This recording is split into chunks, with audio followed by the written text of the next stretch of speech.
Hello विद्यार्थी मित्रों, muse YouTube channel में आपનું ફરીથી સ્વાગત કરું છું। વિદ્યાર્થી મિત્રો, આપણે આગળના લેક્ચરમાં વિરોઇડ્સ વિશે માહિતી મેળવી હતી કે વાયરસ કરતાં પણ નાના કદના સજીવ તો ન કહી શકીએ, પણ દ્રવ્ય કહીએ આપણે। વાયરસ કરતાં પણ નાનું દ્રવ્ય એટલે વિરોઇડ્સ, જે હવામાં તરતું મુક્ત સ્વરૂપે જોવા મળે ને પ્રાણી અને વનસ્પતિમાં રોગ કરે છે, એના વિશે આપણે અગાઉના લેક્ચરમાં માહિતી મેળવી હતી। હવે નેક્સ્ટમાં આપણે જોવાનું વિદ્યાર્થી મિત્રો લાઇકેન્સ। લાઇકેન્સ કોને કહેવામાં આવે? લાઇકેન્સ કોઈ સજીવ નથી વિદ્યાર્થી મિત્રો, લાઇકેન્સ કોઈ સજીવ નથી, પરંતુ એક સહજીવનનો પ્રકાર છે। બે સજીવો ભેગા મળીને જે સહજીવન જીવે છે એને આપણે લાઇકેન્સ તરીકે ઓળખવામાં આવે છે, બરાબર। બાકી લાઇકેન્સ કોઈ નવો સજીવ નથી, બરાબર। લાઇકેન્સ એક સહજીવનનો પ્રકાર છે, બરાબર, જેને લાઇકેન્સ તરીકે ઓળખવામાં આવે। હવે લાઇકેન્સ જે આપણે કહીએ છીએ વિદ્યાર્થી મિત્રો, એ રચના છે કે જેમાં ફૂગ અને લીલ બંને સહજીવન તરીકે જીવે, બરાબર। અને બંને સહજીવન તરીકે જીવે એટલે બંને માટે ફાયદાકારક હોય અને બંનેમાંથી એક માટે પણ નુકસાનકારક ન હોય, બરાબર। બંનેનું ફાયદાકારક જીવન જીવતા હોય બંને સાથે મળીને, તો એને સહજીવન કહી છીએ। એટલે ફૂગ અને લીલ એકસાથે મળીને જીવન જીવે, બંને એકબીજાની જરૂરિયાત પૂરી કરે, તો આવા સહજીવનને આપણે લાઇકેન્સ તરીકે ઓળખવામાં આવે છે। હવે આગળ આપણે જોઈએ વિદ્યાર્થી મિત્રો, સૌપ્રથમ તલસાણે લાઇકેનની શોધ કરી હતી। સૌપ્રથમ તલસાણે નામનો વૈજ્ઞાનિક હતો, તેને લાઇકેન્સની શોધ કરી હતી। લાઇકેન એ લીલ અને ફૂગના ઘટકોના વચ્ચેના સહજીવન દર્શાવે છે। હમણાં આપણે વાત કરી એવી રીતના લાઇકેન એ લીલ અને ફૂગના ઘટકો વચ્ચેના સહજીવન દર્શાવે છે, બરાબર। લાઇકેનના અભ્યાસને આપણે લાઇકેન વિદ્યા તરીકે ઓળખવામાં આવે। જે ક્ષેત્રમાં લાઇકેનનો અભ્યાસ થતો હોય, જે વિજ્ઞાનના ક્ષેત્રમાં, એ વિજ્ઞાનના ક્ષેત્રને આપણે લાઇકેન વિદ્યા તરીકે ઓળખવામાં આવે છે। એનું નિવાસસ્થાનની આપણે વાત કરતા વિદ્યાર્થી મિત્રો, તો લાઇકેન ભીના અને ભેજયુક્ત વસવાટમાં જીવે છે। લાઇકેન તમને એવી જ જગ્યાએ જોવા મળશે જ્યાં ભીનો વિસ્તાર હોય, ભેજવાળો હોય, આવા વિસ્તારમાં તમને લાઇકેન્સ રહી જોવા મળશે। આપણે લાઇકેન્સની વાત કરતા હોય તો આપણે ચોમાસામાં લાઇકેન્સ રહી જોવા મળે, કેમ કે ત્યારે ભેજવાળો વિસ્તાર, વાતાવરણ ભેજવાળું હોય, બરાબર, અને ભીનું વાતાવરણ હોય, એટલે તમને ચોમાસામાં લાઇકેન્સ પ્રકારનું સહજીવન જે ફૂગ અને લીલ વચ્ચે જોવા મળે છે, એ તમને ચોમાસામાં જોવા મળશે, કેમ કે ચોમાસામાં ભીનું અને ભેજયુક્ત વાતાવરણ હોય છે, અને આવા જ વાતાવરણમાં લાઇકેન્સ તમને જોવા મળે। પછી આપણે રચનાની વાત કરતા હોય વિદ્યાર્થી મિત્રો, તો લીલના ઘટકોને, આ બંને સહજીવનમાં બે સજીવો હોય એને જ સહજીવન કહે। બંને સહજીવનમાં આપણે કહી દો કે એક લીલ હોય અને એક ફૂગ હશે, બરાબર, અને લીલ અને ફૂગ બંને સાથે મળીને જીવન જીવે એને આપણે લાઇકેન્સ કહીએ। હવે જે આ બંનેના સહજીવનમાં લીલના ઘટકોને કયા નામે ઓળખવામાં આવે? ફાઇકોબાયોન્ટ તરીકે ઓળખવામાં આવે। લીલના ઘટકને કયા નામે ઓળખવામાં આવે? ફાઇકોબાયોન્ટ। એવી જ રીતના ફૂગના ઘટકોને માઇકોબાયોન્ટ કહે છે, બરાબર। એટલે લાઇકેનમાં બે સજીવો હોય, એમાં એક લીલ હોય, એક ફૂગ હોય। લીલને આપણે ફાઇકોબાયોન્ટ કહીએ છીએ અને ફૂગના ઘટકને આપણે માઇકોબાયોન્ટ તરીકે ઓળખવામાં આવે છે, જે અનુક્રમે સ્વયંપોષી અને વિષમપોષી છે, બરાબર। એટલે કે ફાઇકોબાયોન્ટ જે ઘટક રહ્યું એ કેવું છે? સ્વયંપોષી। અને માઇકોબાયોન્ટ ઘટક કેવું છે? વિષમપોષી છે, બરાબર। એટલે લીલના ઘટકને આપણે ફાઇકોબાયોન્ટ કહીએ છીએ, એ સ્વયંપોષી છે, એટલે એ પોતાનો ખોરાક જાતે જ બનાવે છે પ્રકાશ સંશ્લેષણ કરીને। જ્યારે ફૂગનો ઘટક હોય સહજીવનમાં, એને માઇકોબાયોન્ટ કહેવામાં આવે છે અને એ વિષમપોષી છે, બરાબર। લીલ એ પ્રકાશ સંશ્લેષણથી ખોરાક ઉત્પન્ન કરી તૈયાર ખોરાક ફૂગને આપે છે। લીલ પ્રકાશ સંશ્લેષણ કરીને ખોરાક જાતે જ બનાવે છે અને એ તૈયાર થયેલો ખોરાક કોને આપે? ફૂગને, બરાબર। તો ફૂગને ફાયદો થયો। હવે ફૂગ શું એવું કરશે કે જેના કારણે લીલને ફાયદો થાય? તો કે ફૂગ વાતાવરણમાંથી પાણી અને પોષક તત્વો શોષીને કોને આપશે? લીલને, બરાબર। ફૂગ શું કાર્ય કરશે? તો કે વાતાવરણમાંથી પાણી અને મોટા પ્રમાણમાં પોષક તત્વો રહ્યો એનું શોષણ કરીને કોને આપશે? લીલને આપશે। એટલે બંનેને ફાયદો થયો। આવા સહજીવનને આપણે લાઇકેન્સ તરીકે ઓળખવામાં આવે છે, બરાબર। એટલે ફૂગ પણ લીલને આપે છે, શું આપે છે? પાણી અને પોષક તત્વો। અને લીલ ફૂગને શું આપે છે? તો કે પ્રકાશ સંશ્લેષણ કરીને તૈયાર ખોરાક આપે છે। હવે આપણે પ્રજનનની વાત કરતા હોય વિદ્યાર્થી મિત્રો, તો લાઇકેન્સમાં કયા પ્રકારનું પ્રજનન જોવા મળે એ આપણે વાત કરી. તો લાઇકેનમાં કણીય બીજાણુ કે પલિત બીજાણુ દ્વારા અલિંગી પ્રજનન કરે છે. લાઇકેન જે આ રચના કઈ છે આપણે લીલ અને ફૂગનું સહજીવન, એ એક પ્રકારના બીજાણુ બનાવે છે. લાઇકેન કણીય બીજાણુ અથવા પલિત બીજાણુ, એ બીજાણુને કયા નામે ઓળખવામાં આવે? કણીય બીજાણુ અથવા પલિત બીજાણુ દ્વારા અલિંગી પ્રજનન કરશે. લાઇકેન રહ્યું કયું પ્રજનન કરશે? અલિંગી. પણ કેના દ્વારા? તો કે બે પ્રકારના બીજાણુ. કયા બે પ્રકારના? કણીય બીજાણુ અથવા તો પલિત બીજાણુ દ્વારા અલિંગી પ્રજનન કરશે. બરાબર. અને ફળકાઈ કહેવાતી વિશિષ્ટ રચનાથી લિંગી અંગો અને નરધાની માદાધાની ઉત્પન્ન કરીને લિંગી પ્રજનન કરે છે. એટલે લાઇકેનમાં અલિંગી પ્રજનન તો જોવા મળે જ છે, પણ સાથે સાથે લિંગી પ્રજનન પણ તમને જોવા મળશે. અને લિંગી પ્રજનન કેવી રીતના કરશે? તો કે લાઇકેન ફળકાઈ કહેવાતી વિશિષ્ટ રચનાથી, લાઇકેનમાં ફળકાઈ કહેવાતી વિશિષ્ટ રચના હોય એના મદદથી લિંગી અંગો ઉત્પન્ન કરશે. લિંગી અંગોમાં કયા અંગો? તો કે નરધાની અને માદાધાની રહી ઉત્પન્ન કરશે અને એના દ્વારા લિંગી પ્રજનન કરશે. બરાબર. તો લાઇકેનમાં અલિંગી પ્રજનન કેના દ્વારા થાય? તો કે કણીય બીજાણુ અથવા પલિત બીજાણુ દ્વારા. અને લિંગી પ્રજનન કેના દ્વારા થાય? તો કે ફળકાઈ કહેવાતી વિશિષ્ટ રચનાથી, ફળકાઈ કહેવાતી વિશિષ્ટ રચના દ્વારા નરધાની અને માદાધાની ઉત્પન્ન કરે. બરાબર. તેના દ્વારા શું કરશે? લિંગી પ્રજનન કરશે. બરાબર. લાઇકેનના ફળના આકારને, લાઇકેનનો જે ફળનો આકાર હોય એને એપોથેસિયમ કે ચંબુ આકાર જે ફળ હોય એને પેરીથેસિયમ કહેવામાં આવે. બરાબર. લાઇકેનના જે ફળ આકારની રચના રહી એને એપોથેસિયમ અથવા ચંબુ આકારની જે રચના જોવા મળે લાઇકેનમાં એ પેરીથેસિયમ તરીકે ઓળખવામાં આવે છે. આ બંને શબ્દો વિદ્યાર્થી મિત્રો નીટ માટે આઈએમપી છે, યાદ રાખજો. બરાબર. કે લાઇકેનના જે ફળ આકારની રચના રહી લાઇકેનની એને એપોથેસિયમ કહેવામાં આવે અને ચંબુ આકારની જે લાઇકેન હોય એને કયા નામે ઓળખવામાં આવે? પેરીથેસિયમ કહે છે. બરાબર. એટલે લાઇકેનના પણ આકાર હોય. લાઇકેનનો જો ફળ આકાર હોય એટલે ગોળ લંબગોળ જેવો ફળ આકાર હોય તો એને એપોથેસિયમ કહેવામાં આવે. અને ચંબુ આકાર હોય, ચંબુ બધાએ જોયો જ હશે, આગળના ભાગેથી સાંકડો હોય, પાછળના ભાગેથી પહોળો ભાગ હોય. બરાબર. એવો ચંબુ આકાર ને પેરીથેસિયમ કહેવામાં આવે છે. બરાબર. હવે લાઇકેનના પ્રકારની આપણે વાત કરતા હોય તો કે બાહ્ય સ્વરૂપને આધારે લાઇકેનના 3 પ્રકારો પડે છે. લાઇકેનનો બહારથી સ્વરૂપ કેવું છે એના આધારે એના 3 પ્રકાર પડે છે. પર્પટાભ લાઇકેન, પત્રમય લાઇકેન અને થ્રુપિલ લાઇકેન. બરાબર. આ 3 પ્રકાર રહ્યા એ કેના આધારે પાડવામાં આવ્યા લાઇકેનના? તો કે લાઇકેનનું બાહ્ય સ્વરૂપ કેવું છે એના આધારે આ લાઇકેનના 3 પ્રકાર પાડવામાં આવ્યા છે. પ્રકાર યાદ રાખજો વિદ્યાર્થી મિત્રો. પર્પટાભ લાઇકેન, પર્પટાભ લાઇકેન, પત્રમય લાઇકેન અને થ્રુપિલ લાઇકેન. બરાબર. અહીંયા ઉદાહરણ પણ આપેલા વિદ્યાર્થી મિત્રો થ્રુપિલ લાઇકેનના. સ્ટ્રિગ્યુલા લાઇકેનનું ઉદાહરણ છે પામેલિયા અને દગડ ફૂલ. બરાબર. જેને ઉસ્નિયા પણ કહેવામાં આવે. આ 3 ઉદાહરણ રહ્યા એ કેના ઉદાહરણ છે? થ્રુપિલ લાઇકેનના. બરાબર. એટલે 3 પ્રકારમાં આપણે ઉદાહરણ ખાલી એક ત્રીજો પ્રકાર છે એમાં જ આપેલા છે. પર્પટાભ લાઇકેન, પત્રમય લાઇકેનમાં ઉદાહરણ આપેલા નથી, પણ થ્રુપિલ લાઇકેન એમાં ઉદાહરણ આપેલું યાદ રાખજો. સ્ટ્રિગ્યુલા, પામેલિયા અને દગડ ફૂલ જેને ઉસ્નિયા કહેવામાં આવે. બરાબર. આ 3 ઉદાહરણ રહ્યા કેના છે? થ્રુપિલ લાઇકેનના. બરાબર. અને 3 પ્રકાર એના બાહ્ય સ્વરૂપને આધારે પાડવામાં આવ્યા છે. એનું નામ પર્પટાભ લાઇકેન, પત્રમય લાઇકેન અને થ્રુપિલ લાઇકેન. બરાબર. હવે વિશિષ્ટતા આપણે વાત કરતા હોય લાઇકેનની વિદ્યાર્થી મિત્રો, વિશિષ્ટતા શું છે લાઇકેનની? તો આપણે આગળ વધી. લાઇકેન ખૂબ જ સારા પ્રદૂષણ સૂચકો છે. એટલે કે લાઇકેન પ્રદૂષણનું સૂચન કરે છે. આપણે વાતાવરણમાં, જમીનમાં કે પાણીમાં, બરાબર, કે વાતાવરણમાં પ્રદૂષણ કેટલા પ્રમાણમાં છે એનું સૂચન કોણ કરશે? લાઇકેન. એટલે લાઇકેન રહ્યા એ પ્રદૂષણનું સારા પ્રદૂષણ સૂચકો છે. બરાબર. એ પોલ્યુશન આપણા વાતાવરણમાં, પાણીમાં કે જમીનમાં કેટલું પોલ્યુશન એ કેટલું પ્રદૂષણ એ દેખાડે લાઇકેન. બરાબર. તેઓ પ્રદૂષિત વિસ્તારમાં વિકાસ પામતા નથી.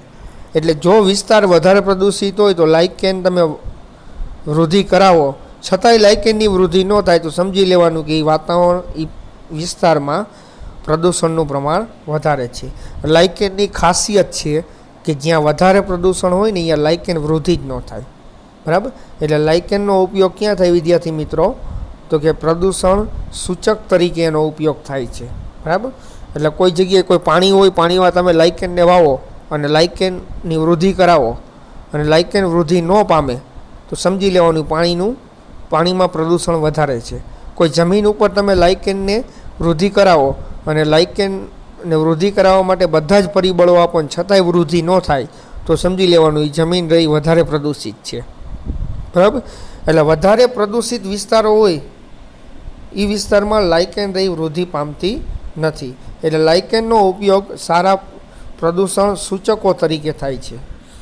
કુદરતમાં લાઇકેન એકલાને જોઈએ તો તેનામાં બે ભિન્ન પ્રકારના સજીવો સંકળાયેલા છે એવી કલ્પના પણ થઈ શકતી નથી. તમને વિદ્યાર્થી મિત્રો લાઇકેન દેખાડ્યું તો તમે લાઇકેન જોઈને કહી પણ ન શકો કે આમાં બે સજીવો હશે, એક ફૂગ અને લીલ. બરાબર, બે સજીવો જ ભેગા મળીને સહજીવન જીવે છે ને એને જ આપણે લાઇકેન તરીકે ઓળખીએ છીએ. તો કુદરતમાં તમે લાઇકેન જોઈને તમને વિશ્વાસ ન આવે, લાઇકેન તમને વાસ્તવિક દેખાડું, તમે હાથમાં લઈને જોઈને કહી ન શકો કે આમાં બે પ્રકારના સજીવો ભેગા મળીને જીવન જીવે છે. એટલે એનો મતલબ એવો જ છે વિદ્યાર્થી મિત્રો કે બંને સજીવો એટલા બધા હળી મળી જાય છે, ફૂગ અને લીલ, કે તમને બાહ્ય રીતે હાથમાં લઈને કે તમે નરી આંખે નિરીક્ષણ કરો તો તમે ઓળખી ન શકો કે આમાં બે સજીવો હશે. બરાબર, એટલે કુદરતમાં લાઇકેન એકલાને જોઈએ તો તેનામાં બે ભિન્ન પ્રકારના સજીવો સંકળાયેલા છે તેવી કલ્પના પણ આપણે કરી શકતા નથી. બરાબર, કેમ કે એ બે એકબીજામાં એટલા બધા હળી મળી જાય છે ફૂગ અને લીલ કે તમને આમાં આ લાઇકેન રચનારી એમાં બે સજીવો હશે એવી કલ્પના પણ તમે કરી શકો નહીં. બરાબર, તો વિદ્યાર્થી મિત્રો આ હતું આપણે લાઇકેન વિશેની માહિતી. બરાબર, કે લાઇકેન એક પ્રકારનું સહજીવન છે, કોઈ સજીવ નથી. લાઇકેન એક સહજીવન છે અને એ સહજીવનમાં કયા કયા સજીવો હોય તો કે ફૂગ અને લીલ. બરાબર, એનું આપણે બાહ્ય સ્વરૂપના આધાર પ્રકાર જોયા, એનું નિવાસ સ્થાન જોયું. બરાબર, પછી એમાં વિશિષ્ટતા કઈ હોય, પ્રજનન કયા પ્રકારનું જોવા મળે, લિંગી અને અલિંગી, અને કેવી રીતના લિંગી અને અલિંગી પ્રજનન કરે એના વિશે પણ આપણે માહિતી મેળવી લીધી. બરાબર, હવે આગળ વધી વિદ્યાર્થી મિત્રો, તો આપણું ચેપ્ટર રિવ્યુ પૂરું થઈ ગયું છે, પણ છતાં અહીંયા એક્સ્ટ્રામાં બે ટોપિક આપેલા છે. એક મોનેરા અને પ્રોટિસ્ટા વચ્ચેનો ભેદ તફાવત આપ્યો છે. બરાબર, આ તફાવત રહ્યો એ આપણે મોનેરા સૃષ્ટિ અને પ્રોટિસ્ટા સૃષ્ટિ ભણ્યા ત્યારે આપણે તફાવત જોઈ લીધો હતો. બંને સૃષ્ટિ આપણે ડિટેલમાં જોઈ છે એટલે એમાં તફાવત આવી જ ગયો હોય, પણ છતાં અહીંયા એક તફાવત રહ્યો મોનેરા અને પ્રોટિસ્ટા સૃષ્ટિનો તફાવત રહ્યો એ ટેબલ સ્વરૂપે આપેલો છે. તો એ પણ આપણે ફટાફટ જોઈ લઈએ કેમ કે આ ટોપિક રહ્યો એ રિવિઝન જેવો છે. અગાઉ આપણે મોનેરા અને પ્રોટિસ્ટા સૃષ્ટિ ડિટેલમાં ભણી ગયા છે એટલે એમાં તફાવત આવી જ ગયો હોય. બરાબર, અને આવી ગયો છે એ આપણે ભણી લીધો છે. તો હવે અહીંયા ટેબલ સ્વરૂપે કદાચ તમને એક્ઝામમાં 2 માર્ક્સમાં કે 3 માર્ક્સમાં પ્રોટિસ્ટા અને મોનેરા સૃષ્ટિ વચ્ચેનો તફાવત ટેબલ સ્વરૂપે પૂછે તો આ રીતના જ તમારે લખવાનો થાય. એક બાજુ મોનેરા સૃષ્ટિનું વર્ણન કરવાનું અને એક બાજુ પ્રોટિસ્ટા સૃષ્ટિના. બરાબર, બંનેના લક્ષણો વચ્ચે તફાવત રહ્યો એ આપણે દેખાડવાનો થાય. તો ફટાફટ આપણે જોતા જઈએ તફાવત. પહેલાં આપણે લક્ષણની વાત કરી. કોષ કેન્દ્ર. મોનેરા સૃષ્ટિનું કોષ કેન્દ્ર કેવું હોય? પ્રાથમિક કક્ષાનું કોષ કેન્દ્ર હોય એટલે એને મોનેરા સૃષ્ટિ કહેવામાં આવે છે. અને પ્રોટિસ્ટા સૃષ્ટિમાં કોષ કેન્દ્ર કેવું હોય? એકદમ સુવિકસિત. એટલે પ્રોટિસ્ટા સૃષ્ટિમાં સુકોષ કેન્દ્રીય કોષ જોવા મળે. સુકોષ કેન્દ્રીય કોષ એટલે એકદમ વિકસિત કોષ કેન્દ્રવાળો કોષ રહ્યો તમને પ્રોટિસ્ટા સૃષ્ટિમાં જોવા મળશે. અને પ્રાથમિક પ્રકારનું કોષ કેન્દ્ર મોનેરામાં જોવા મળે એટલે એને આપણે આદિકોષ કેન્દ્રીય કોષો કહેવામાં આવે છે. બીજું આપણે લક્ષણની વાત કરતા હોય તો કોષનું કદ. બરાબર, મોનેરા સૃષ્ટિના કોષનું કદ કેટલું હોય તો કે 0.1 થી 5 માઇક્રોમીટરનું એનું કદ હોય. નાનામાં નાનો કોષ મોનેરા સૃષ્ટિમાં 0.1 માઇક્રોમીટર અને મોટામાં મોટો 5 માઇક્રોમીટર. જ્યારે પ્રોટિસ્ટા સૃષ્ટિમાં આપણે કોષનું કદની વાત કરતા હોય તો કે નાનામાં નાનો કોષ રહ્યો એ 10 માઇક્રોમીટરનો અને મોટામાં મોટો કોષ રહ્યો એ 100 માઇક્રોમીટરનો. બરાબર, પછી કોષ દિવાલની વાત કરતા હોય તો મોનેરા સૃષ્ટિની કોષ દિવાલ પેપ્ટિડોગ્લાઇકેનથી બનેલી હશે. કયા દ્રવ્યથી બનેલી હશે? કોષ દિવાલ મોનેરા સૃષ્ટિની પેપ્ટિડોગ્લાઇકેનથી બનેલી હશે. જ્યારે પ્રોટિસ્ટા સૃષ્ટિની કોષ દિવાલ રહી સેલ્યુલોઝ નામના દ્રવ્યથી બનેલી હશે. બરાબર, પછી આપણે કસાની વાત કરતા હોય તો કે કસા રહી મોનેરા સૃષ્ટિમાં હોય તો એક કસા જોવા મળે તમને. મોનેરા સૃષ્ટિમાં જો કસા હાજર હશે તો કેટલી હશે? એક. બરાબર. અને પ્રોટિસ્ટા સૃષ્ટિમાં કસાની રચના કેવી હશે? જો હાજર હશે તો 11 સૂત્રીય હશે, એટલે કે 11 નાના નાના તંતુમય રચના દ્વારા ભેગી મળીને એક કસાની રચના કરતા હશે. બરાબર. એટલે કસા જે પ્રોટિસ્ટામાં તમને જોવા મળે છે એ 11 સૂત્રો, 11 તંતુઓ ભેગા મળીને કસાની રચના કરતા હશે. આવી રચના તમને કસાની પ્રોટિસ્ટા સૃષ્ટિમાં જોવા મળશે. બરાબર. અને મોનેરા સૃષ્ટિમાં તો એક જ તંતુ દ્વારા એક કસાની રચના થયેલી હોય, જ્યારે પ્રોટિસ્ટા સૃષ્ટિમાં 11 જો હાજર હોય કસા પ્રોટિસ્ટા સૃષ્ટિમાં તો 11 નાના એવા તંતુ, પાતળા તંતુઓ જેને સૂત્રીય કહી છે, આ 11 સૂત્રીય દ્વારા કસાની રચના થયેલી હશે. પછી કવચની વાત કરતા હોય તો મોનેરામાં કવચ કેવું હશે? એકાકી, એક જ કવચ હશે, જ્યારે પ્રોટિસ્ટા સૃષ્ટિમાં બેવડું કવચ હશે. બરાબર. પ્રોટિસ્ટાના કોષની બહારની તરફ બેવડું કવચ હશે, જ્યારે મોનેરા સૃષ્ટિના સભ્યો રહ્યા એની બહારની તરફ એક જ કવચ હશે. બરાબર. પછી આપણે રિબોઝોમની વાત કરીએ. રિબોઝોમ અંગિકા છે કોષની. રિબોઝોમ અંગિકા એ પ્રોટીનનું નિર્માણ કરતી અંગિકા છે. કોઈ પણ પ્રકારનું પ્રોટીન બનાવવું હોય તો કેમાં બને? રિબોઝોમ અંગિકામાં બનશે. એટલે રિબોઝોમ મોનેરા સૃષ્ટિમાં કયા પ્રકારના હોય? તો કે 70S પ્રકારના હોય. અને પ્રોટિસ્ટા સૃષ્ટિમાં રિબોઝોમ રહ્યા અને એમાંય ખાસ કરીને કોષીય રિબોઝોમ કયા પ્રકારના હશે? 80S પ્રકારના રિબોઝોમ તમને જોવા મળશે. એટલે મોનેરામાં 70S પ્રકારના રિબોઝોમ અને પ્રોટિસ્ટામાં 80S પ્રકારના રિબોઝોમ તમને જોવા મળશે. રસધાનીની વાત કરતા હોય વિદ્યાર્થી મિત્રો તો પટલયુક્ત રસધાનીનો અભાવ હોય, એટલે કે પટલયુક્ત એટલે કે આવરણ ધરાવતી રસધાનીનો અભાવ હોય છે. રસધાની હોય છે ખાલી કહેવા પૂરતી જ હોય છે મોનેરામાં. બરાબર. નાની એવી રસધાની હોય પણ પટલયુક્ત ન હોય, પટલવિહીન રસધાની હશે. અને એ પણ નાની એવી પ્રાથમિક કક્ષાની સાવ સરળ રસધાની હશે. બરાબર. જ્યારે પ્રોટિસ્ટા સૃષ્ટિમાં આપણે વાત કરતા હોય તો પટલયુક્ત રસધાની જોવા મળશે. એકદમ વિકસિત આવરણવાળી રસધાની કેમાં જોવા મળશે? પ્રોટિસ્ટામાં. પટલયુક્ત રસધાનીની હાજરી તમને પ્રોટિસ્ટામાં જોવા મળશે, જ્યારે મોનેરામાં પટલયુક્ત રસધાનીની હાજરીનો અભાવ હશે, જોવા મળતી નથી. બરાબર. એમાં રસધાની જોવા મળશે પણ નાની એવી સાવ પ્રાથમિક કક્ષાની, અને એ પટલવિહીન રસધાની તમને મોનેરામાં જોવા મળશે. પછી કોષ વિભાજનની વાત કરતા હોય વિદ્યાર્થી મિત્રો તો મોનેરામાં અસમ પ્રકારનું અને ત્રાકતંતુનો અભાવ હોય છે. ત્રાકતંતુઓ શું છે? તો કે કોષ વિભાજનમાં મહત્ત્વનો ભાગ ભજવતા તંતુઓ છે. એ આગળ આપણે ચેપ્ટર આવશે ત્યારે તમને વધારે ડિટેલમાં સમજાવીશ. એટલે અત્યારે તમને ખાલી એટલું જ કહું કે સમવિભાજન કયો કોષ વિભાજન જે આપણે કહીએ છીએ ત્રાકતંતુ વગર થાય નહીં. ત્રાકતંતુ જ કોષ વિભાજનની ક્રિયા કરાવે છે. બરાબર. એટલે મોનેરા સૃષ્ટિમાં ત્રાકતંતુની ગેરહાજરી હોવાને કારણે એમાં અસમ પ્રકારનું વિભાજન જોવા મળશે. વ્યવસ્થિત વિભાજન નહીં થાય. એક વિભાજન થશે કોષ વિભાજન તો એક કોષ મોટો બનશે, એક નાનો બનશે, એવું અસમ પ્રકારનું વિભાજન તમને મોનેરા સૃષ્ટિમાં જોવા મળશે. બરાબર. એટલે અસમભાજન પ્રકારનું અને ત્રાકતંતુનો અભાવ રહ્યો તમને મોનેરા સૃષ્ટિમાં જોવા મળશે. પછી પ્રોટિસ્ટા સૃષ્ટિમાં આપણે વાત કરતા હોય તો એમાં એકદમ વ્યવસ્થિત ત્રાકતંતુનું નિર્માણ થાય. એના કારણે સમવિભાજન પણ કેવું થશે? એકદમ વ્યવસ્થિત સરખે સરખા આકારના, સરખે સરખા કદના કોષનું નિર્માણ થશે. બરાબર. જ્યારે મોનેરામાં એવું નથી થતું. સરખા કદના કે સરખા આકારના કોષનું નિર્માણ થતું નથી કોષ વિભાજન દ્વારા, કેમ કે એમાં ત્રાકતંતુનો અભાવ હોય છે. બરાબર. એના કારણે સરખા કદના, સરખા આકારના કોષો કોષ વિભાજન દ્વારા બનતા નથી. લિંગી પ્રજનન કહી તો મોનેરા સૃષ્ટિમાં લિંગી પ્રજનન જોવા મળતું નથી. લિંગી પ્રજનન મોનેરા સૃષ્ટિમાં એકેય સભ્યોમાં તમને જોવા મળશે નહીં. મોનેરા સૃષ્ટિમાં જેટલા પણ સભ્યો આવે છે એમાંથી એકમાં પણ તમને લિંગી પ્રજનન જોવા મળતું નથી. એટલે ટોટલી આપણે કહી 100% મોનેરા સૃષ્ટિમાં લિંગી પ્રજનન જોવા મળતું નથી. લિંગી પ્રજનન ગેરહાજર હોય છે. એમાં ફક્ત અલિંગી પ્રજનન જ જોવા મળે છે મોનેરા સૃષ્ટિમાં. બરાબર.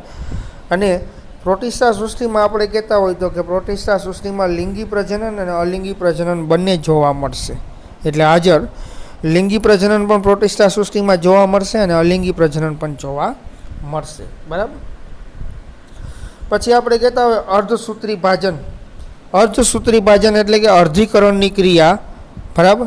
અર્ધીકરણની ક્રિયા શું છે એ આપણે આગળના ચેપ્ટરમાં આવશે ત્યારે વધારે સમજાવીશ, પણ ખાલી અત્યારે એટલું સમજી લો કે અર્ધસૂત્રી ભાજન એટલે કે કોષનું વિભાજન થાય ત્યારે રંગસૂત્રની સંખ્યા અડધી થઈ જાય. આવું વિભાજન મોનેરામાં જોવા મળતું નથી, એટલે એમાં અભાવ, બરાબર. જ્યારે પ્રોટિસ્ટામાં અર્ધસૂત્રી ભાજન અર્ધીકરણ જોવા મળે છે. અર્ધસૂત્રી ભાજન અથવા તો અર્ધીકરણ એને કહેવામાં આવે કે એવું વિભાજન કે જેમાં રંગસૂત્રની સંખ્યા અડધી થઈ જાય. એટલે એક કોષનું અર્ધસૂત્રી ભાજન થઈને એમાંથી 2 કોષ બનતા હોય તો એ બંને કોષમાં અડધા અડધા રંગસૂત્ર આવે. કેટલા આવે? અડધા અડધા. જો એક કોષ હોય એમાં 46 રંગસૂત્ર હોય અને એનું અર્ધીકરણ થાય તો બંને જે 2 કોષો બનશે એ અર્ધીકરણની ક્રિયા દ્વારા, બરાબર, અથવા અર્ધસૂત્રી ભાજન દ્વારા એ જે 46 રંગસૂત્ર ધરાવતો કોષ હોય એમાંથી 2 કોષોનું નિર્માણ થાય તો બંને કોષમાં કેટલા રંગસૂત્ર આવે? તો કે 23 આવશે, અડધા અડધા રંગસૂત્ર, બરાબર. આ ક્રિયાને અર્ધસૂત્રી ભાજન અથવા અર્ધીકરણ કહેવામાં આવે છે. આવી ક્રિયા રહી તમને મોનેરામાં જોવા મળતી નથી, જ્યારે પ્રોટિસ્ટામાં આ ક્રિયા તમને જોવા મળશે, બરાબર. અંગિકાઓની આપણે વાત કરતા હોય, કોષની અંદર આવેલી અંગિકાઓ, તો પટલયુક્ત અંગિકાઓની ગેરહાજરી જોવા મળે મોનેરામાં. મોનેરામાં તમને આવરણ ધરાવતી પટલયુક્ત અંગિકાઓ જોવા મળતી નથી, જ્યારે પ્રોટિસ્ટામાં તમને પટલયુક્ત અંગિકાઓની હાજરી જોવા મળે છે, બરાબર. એટલે પ્રોટિસ્ટામાં તમને ઘણી બધી અંગિકાઓ, કોષની અંદર ઘણી બધી અંગિકાઓ, આ અંગિકાઓ કોષના અલગ અલગ કાર્ય કરતા હોય, બરાબર.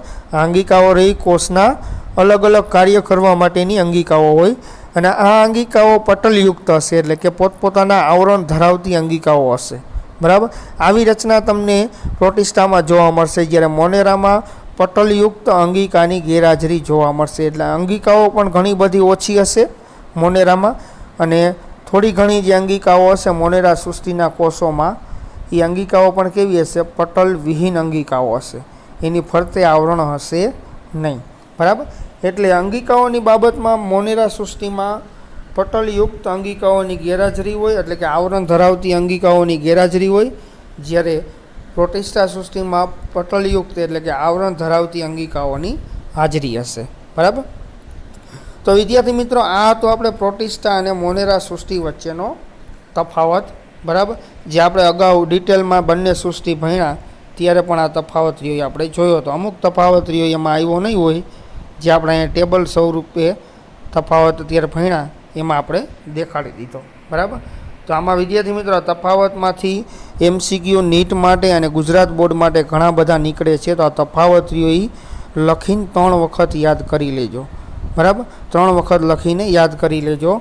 કોષનું કદ, કસા, કવચ, રિબોઝોમનો પ્રકાર, કોષ વિભાજન, લિંગી પ્રજનન હાજર હોય કે ન હોય, આ બધા જ લક્ષણો રહ્યા એ મોનેરામાં કેવા જોવા મળે અને પ્રોટિસ્ટામાં કેવા જોવા મળે એ તફાવત સ્વરૂપે આપણે અહીંયા ભણી લીધા, અને એ યાદ રાખજો.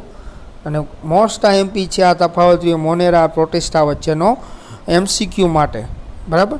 MCQમાં આમાં કોઈ પણ એક તફાવત પૂછે તમને કે કઈ સૃષ્ટિમાં હાજર હોય, બરાબર, તો તમારે યાદ રાખેલું હશે તો તમને વાંધો આવશે નહીં, બરાબર. તો આ બંને તફાવત રહ્યો એ તમારે વ્યવસ્થિત તૈયારી કરવાની થશે એક્ઝામ માટે. IMP છે નીટ માટે અને ગુજરાત બોર્ડ માટે પણ, બરાબર. હવે આગળ આપણે જોઈએ નેક્સ્ટ વિદ્યાર્થી મિત્રો, આસ્કોકાર્પ અને બેસિડિયોકાર્પ વચ્ચે આપણે તફાવત જોઈએ. વિદ્યાર્થી મિત્રો, આસ્કોકાર્પ અને બેસિડિયોકાર્પ વચ્ચે તફાવત જોઈએ એ પહેલાં તમને એ સમજાવી દો કે આસ્કોકાર્પ અને બેસિડિયોકાર્પ શું છે, બરાબર. તો આપણે ફૂગમાં 2 વર્ગ ભણી ગયા, આસ્કોમાઇસેટ્સ અને બેસિડિયોમાઇસેટ્સ. આસ્કોમાઇસેટ્સ અને બેસિડિયોમાઇસેટ્સ જે વર્ગમાં ફૂગ આવે છે એમાં જે બીજાણુ આવતા હોય એ બીજાણુ રહ્યા એ બીજાણુ ધાનીમાં ગોઠવાયેલા હોય. આ બીજાણુ ધાની રહી વિદ્યાર્થી મિત્રો એ ફળકાઈ તરીકે ઓળખાતી રચનામાં ગોઠવાયેલી હશે, અને આ બીજાણુ ધાની જે ફળકાઈ તરીકે ઓળખાતી રચનામાં ગોઠવાયેલી હોય એને ઇંગ્લિશમાં કહેવાય આસ્કોકાર્પ અને બેસિડિયોકાર્પ. જો એ બીજાણુ ધાની માં જે બીજાણુ રહ્યા અને બીજાણુ ધાની રહી એ આસ્કોમાઇસેટ્સની હોય. તો આસ્કોમાઇસેટ્સ કેટેગરીમાં જે બીજાણુ ધાની જે ફળકાઈમાં ગોઠવાયેલી હોય ફળકાઈને આસ્કોકાર્પ કહેવામાં આવે. એવી જ રીતના બીજાણુ ધાની રહી બરાબર અને એ ફળકાઈમાં ગોઠવાયેલી હોય ને એ ફળકાઈ રચના રહી કેમાં આવતી હોય બેસિડિયોમાઇસેટ્સ કેટેગરીની ફૂગમાં આવતી હોય તો એને કહેવાય બેસિડિયોકાર્પ. વિદ્યાર્થી મિત્રો, ફૂગનું આપણે ભણાવ્યું ત્યારે તમને મેં આના વિશે માહિતી આપી હતી, પણ ગુજરાતીમાં એ શબ્દ હતો એટલે તમને થોડુંક આ શબ્દ નવા લાગ્યા હશે, પણ એ શબ્દ આપણે આવી ગયો છે વિદ્યાર્થી મિત્રો. અહીંયા જુઓ આસ્કોમાઇસેટ્સ કેટેગરીમાં તો આપણે જોઈ તો કે આસ્કોકાર્પ કોને કહેવામાં આવે. ધાનીઓ વિશિષ્ટ પ્રકારના ધાનીઓ રહી વિશિષ્ટ પ્રકારના ફળકાઈમાં ગોઠવાયેલી હોય જેને ફળધાનિકાઈ કહેવામાં આવે. ઇંગ્લિશમાં એને શું કહેવામાં આવે? આસ્કોકાર્પ કહેવામાં આવે. બાજુમાં અહીં ઇંગ્લિશમાં લખ્યું છે આસ્કોકાર્પ.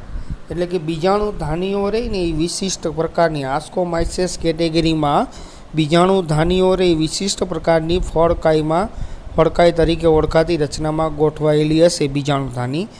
અને આ જે રચના રહી એને કહેવામાં આવે ફળધાનિકાઈ, જેને ઇંગ્લિશમાં કહેવામાં આવે એસ્કોકાર્પ. એવી જ રીતના વિદ્યાર્થી મિત્રો બેસિડિયોકાર્પ કોને કહેવામાં આવે તો એનું પણ અહીંયા આપેલું જ છે આપણે બેસિડિયોકાર્પનું. બેસિડિયોકાર્પમાં પણ એવી જ રીતના સેમ એ જ રીતના થશે. જે પ્રકણીય બીજાણુ ઉત્પન્ન કરતી ધાનીઓ રહી એને પ્રકણીય બીજાણુ ધાનીઓ કહેવામાં આવે બરાબર. અને પ્રકણીય બીજાણુ ધાનીઓ રહે એ પણ ફળકાયોમાં ગોઠવાયેલી હોય જેને પ્રકણીય ધાનિકાયો ઇંગ્લિશમાં એને બેસિડિયોકાર્પ કહેવામાં આવે.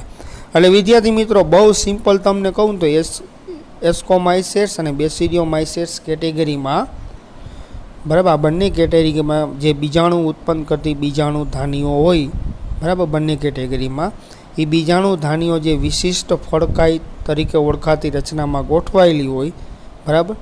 એ ફળકાઈ તરીકે ઓળખાતી વિશિષ્ટ રચના કે જેમાં બીજાણુ ધાનીઓ ગોઠવાયેલી હોય એને કહેવામાં આવે એસ્કોકાર્પ અથવા તો બેસિડિયોકાર્પ. જો એસ્કોમાઇસેટ્સ કેટેગરીમાં આ ફળધાનિકાઈ રચના કહીએ એને એસ્કોકાર્પ કહેવાય અને બેસિડિયોમાઇસેટ્સ કેટેગરીમાં એને બેસિડિયોકાર્પ કહેવામાં આવે બરાબર. પહેલાં આપણે આ બંને શબ્દના મતલબ સમજી લીધા. મતલબ બહુ સિમ્પલ છે. એસ્કોમાઇસેટ્સ કેટેગરીમાં જે બીજાણુ આવે છે એ બીજાણુ ધરાવતી ધાનીઓ હોય બીજાણુ ધાનીઓ એ જે ફળકાઈ તરીકે ઓળખાતી રચનામાં ગોઠવાયેલી હોય એ રચનાને આપણે એસ્કોકાર્પ કહેવામાં આવે બરાબર. એવી જ રીતના બેસિડિયોમાઇસેટ્સ કેટેગરીમાં જે ફૂગ આવતી હોય એમાં જે બીજાણુ જોવા મળે અને એ બીજાણુ રહ્યા એ બીજાણુ ધાનીઓ ધરાવતી હોય એ બીજાણુ ધાનીઓ રહી જે ફળકાઈમાં ગોઠવાયેલી હોય એને બેસિડિયોકાર્પ તરીકે ઓળખવામાં આવે છે બરાબર. તો હવે આપણે તફાવત બાજુ આગળ વધીએ. તો પ્રથમ લક્ષણની આપણે વાત કરતા હોય વર્ગ બરાબર. આસ્કોકાર્પ કયા વર્ગમાં જોવા મળે, કઈ ફૂગના વર્ગમાં જોવા મળે તો કે આસ્કોમાઇસેટ્સ વર્ગમાં જોવા મળે. આસ્કોમાઇસેટ્સ કેટેગરીમાં જે ફૂગ આવે છે એ ફૂગમાં તમને આસ્કોકાર્પ નામની રચના જોવા મળશે. એવી જ રીતના બેસિડિયોકાર્પ કેમાં જોવા મળશે તો કે બેસિડિયોમાઇસેટ્સ કેટેગરીમાં જે ફૂગ આવતી હોય બરાબર એમાં બેસિડિયોકાર્પ જોવા મળશે. પછી રચના અને બંધારણની આપણે વાત કરતા હોય તો કે આસ્કોકાર્પનું બંધારણ કેવું છે? આસ્કોકાર્પનું બંધારણ સરળ છે અને બેસિડિયોકાર્પનું બંધારણ કેવું છે? વિસ્તૃત છે બરાબર. એવી જ રીતના બીજાણુ ધારક રચનાની આપણે વાત કરતા હોય બીજાણુ ધાનીમાં જે બીજાણુ ધારક રચના રહી બરાબર એ બીજાણુ ધારક રચના કયા નામે ઓળખવામાં આવે? આસ્કોકાર્પમાં આસ્કી બરાબર.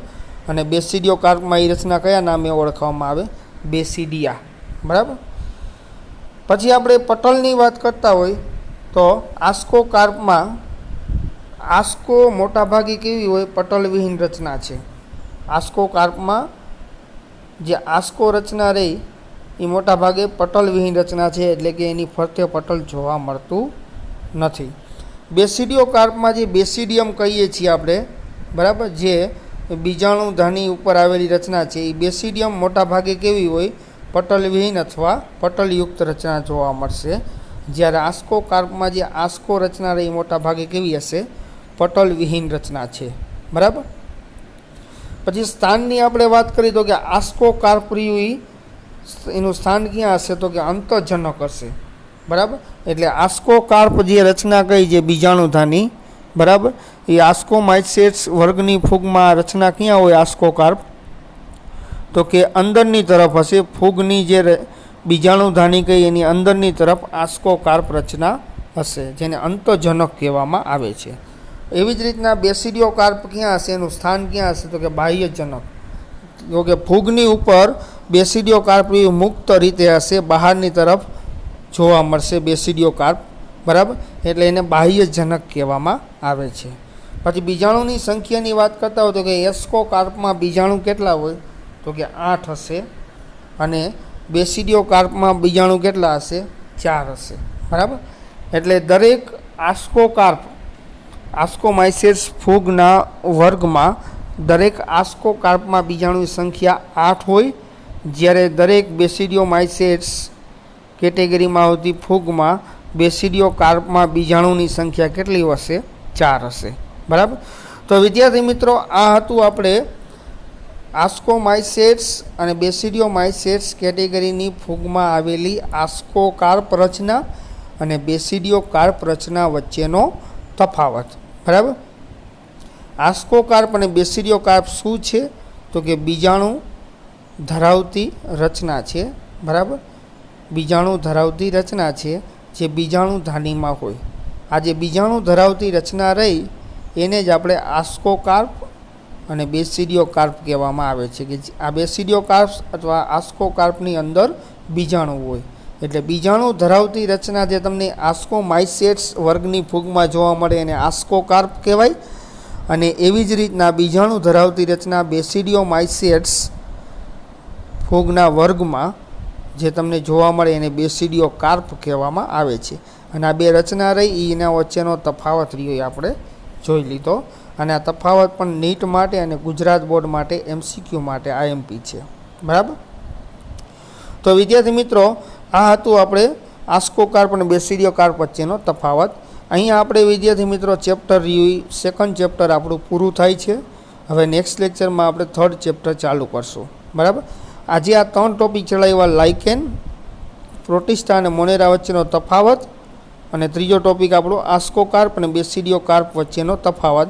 આ 3 ટોપિક વ્યવસ્થિત તૈયાર કરી લેજો. એક્ઝામમાં 3 ટોપિકમાંથી અગાઉ પણ પૂછાઈ ગયું છે અને પૂછાવાની શક્યતા ઘણી બધી છે, બરાબર. અને આજનો આપણો આ વિડીયો રહ્યો એ અપલોડ થાય એટલે આ 3 ટોપિક રહ્યા જે દિવસે વિડીયો અપલોડ થાય તે દિવસે સાંજ સુધીમાં 3 ટોપિક 3 વખત લખીને મારા વોટ્સઅપ ઉપર હોમવર્ક તમારે મોકલી દેવું, બરાબર. અને વિદ્યાર્થી મિત્રો, આ 3 ટોપિક તમને ભણાવ્યા એમાં કાંઈ પણ તમને ડાઉટ હોય, કાંઈ પણ ક્વેરી હોય તો આપણી મ્યુઝ યુટ્યુબ ચેનલમાં અથવા વોટ્સઅપમાં મને પૂછી શકો. હું ચોક્કસપણે એનો જવાબ આપીશ. થેન્ક યુ વિદ્યાર્થી મિત્રો.